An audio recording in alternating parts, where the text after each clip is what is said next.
আমাকে কুকুর কামড়িয়েছে এই যে দুমকি আনন্দবাজারের চৌরাস্তায়। ওখানে আমি যখন পিছনে হাঁটতেছি, পিছন থেকে আমাকে আক্রমণ করছে। পটুয়াখালীর দুমকি উপজেলায় আজ সকাল থেকে বেওয়ারিশ একটি পাগলা কুকুরের কামড়ে এই পর্যন্ত অন্তত ৩০ জন আহত হয়েছেন। হঠাৎ এই ঘটনায় উপজেলা জুড়ে ছড়িয়ে পড়েছে তীব্র আতঙ্ক। আহতদের মধ্যে নারী, পুরুষ এমনকি শিশুও রয়েছে। স্থানীয় সূত্রে জানা গেছে, সকাল থেকে কুকুরটি উপজেলার বিভিন্ন এলাকায় দিকবিদিক ঘুরে ঘুরে পথচারী ও বাড়ির আশেপাশে থাকা মানুষদের উপর হামলা চালায়। কুকুরটির আকস্মিক ও আক্রমণাত্মক আচরণে অনেকেই পালাতে না পেরে কামড়ের শিকার হন। পরে স্থানীয়রা আহতদের উদ্ধার করে দুমকি উপজেলা স্বাস্থ্য কমপ্লেক্স সহ বিভিন্ন বেসরকারি ক্লিনিকে নিয়ে যান। সব 30 জনের মতো কামড়ানো হয়েছে। এখন পর্যন্ত যা আসতেছে আরো শুনতেছি, তাতে আরো মনে হয় যে প্রায় 50 জনের মতো ছাড়াই দেয়। আপনার পায়ে কামড়াইছে? দেখলাম পিছন থেকে আপনার একটা চাদর গায়ে চাদর দিয়ে সব পিছন থেকে টান দিয়েছে। টান দেওয়ার পরে দেখলাম যে সরাই দিয়েছে। ওদের হেরো কামড় দিয়ে আছে পিছন থেকে। হ্যাঁ, এই যে মানে বিরস্ত মতো ছিটলিয়া লাগছে।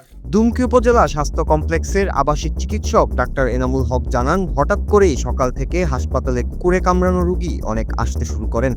ভ্যাকসিন না থাকায় বেশিরভাগ রোগীকেই পটুয়াখালী সদর হাসপাতালে পাঠানো হয়েছে। এদিকে কুকুরটির হামলার খবরে এলাকাবাসীর মধ্যে চরম উদ্বেগ দেখা দিয়েছে। অভিভাবকরা আতঙ্কে ঘর থেকে বেরোতে দিচ্ছেন না। স্থানীয়দের দাবি, দ্রুত কুকুরটিকে নিয়ন্ত্রণে আনা না হলে আরও মানুষ আক্রান্ত হতে থাকবে। এ পর্যন্ত আমাদের কাছে প্রায় 9 জনের মতো রোগী আসছে।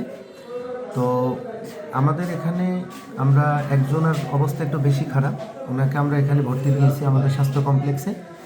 আর বাকিগুলোকে আমরা আপনার ইনিশিয়াল ট্রিটমেন্ট এবং আমাদের এখানে একটা প্রবলেম হচ্ছে, আমাদের ভ্যাকসিনের স্বল্পতার কারণে আমাদের এখানে ভ্যাকসিনটা বর্তমানে সাপ্লাই নেই, যে জন্য আমরা ভ্যাকসিন নেওয়ার জন্য আমরা পটুয়াখালীতে তাদেরকে পাঠিয়ে দিয়েছি।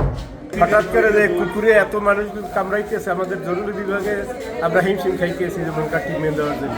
ঠিক আছে, ভ্যাকসিন নাই আর অন্যান্য অনেক কিছু নাই। এ বিষয়ে দুমকি উপজেলা নির্বাহী কর্মকর্তা ফরিদা সুলতানা বলেন, বেওয়ারিশ কুকুরটিকে আটক করতে ইতিমধ্যেই উপজেলা প্রশাসন থেকে একটি দল নামানো হয়েছে। স্থানীয় প্রশাসন ও প্রাণী সম্পদ বিভাগের পক্ষ থেকে কুকুরটিকে শনাক্ত ও নিয়ন্ত্রণে আনার চেষ্টা চলছে বলে জানান তিনি। আমি ভেটেরিনারি সার্জনের সাথে কথা বলেছি এবং আমরা যে এখানে গ্রাম পুলিশ আছে তাদেরকেও আমরা ডিপ্লয় করে দিয়েছি যে দ্রুত এই কুকুরের লোকেশনটা আমরা ট্রেস করে আমরা ব্যবস্থা নেব। Noor Raju, Bangla TV news desk.